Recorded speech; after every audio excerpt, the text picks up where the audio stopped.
So if you want to migrate to Australia as a skilled workers, a lot of you have heard of skill assessment. And some of you even got like 4, 5, 6 different skill assessment to start with in order to go through the general skill migration process or simply wanting to get sponsored by your employer.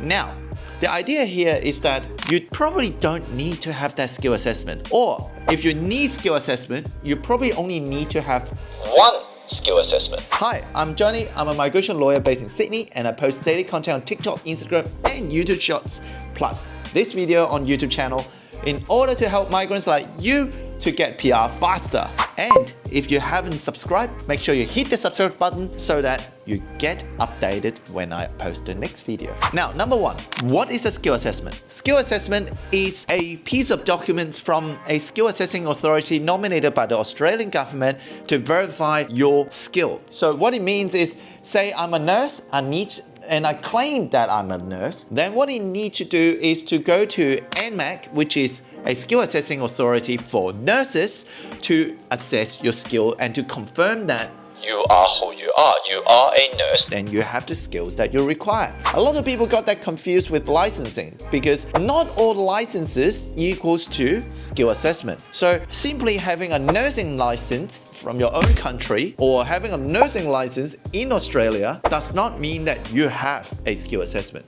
There are two different things. But for some occupations, license equals to skill assessments.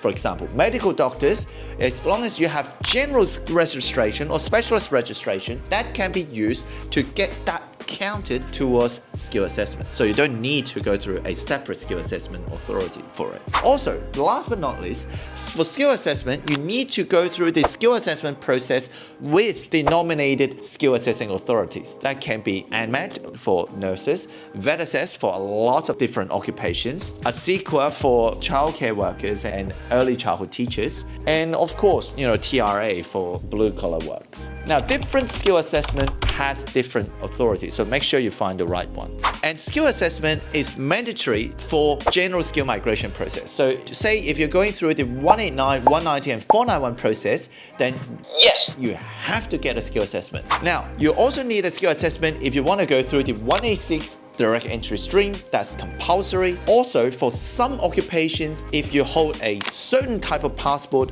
then you need to have skill assessment.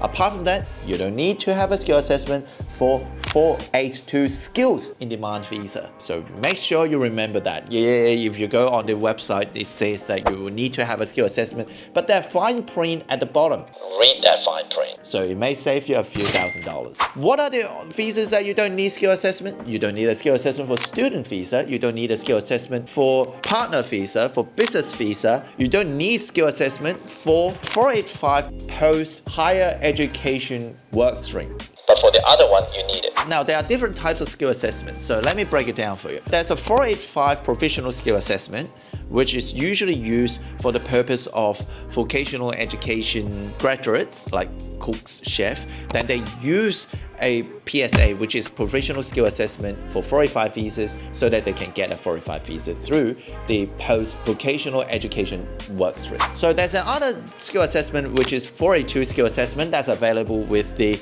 Trades Recognition Australia, which is a skill assessment authority. You can get a 482 skill assessment in order to apply for the 482. Now, there's also some other things called full skill assessment, which is slightly different. When it comes to full skill assessment, it means that this skill assessment can be used on all visas types, including general skill migration to 189, 190, 491, or 186 direct entry, and also 482. So these are the types of skill assessment that you require. Now, say you started working and you have opportunities to apply different skill assessment, then you need to make a conscious decision on which skill assessment do you want to go or should you apply. Now, as a migration lawyer, there's a few rule of thumbs that I always go for.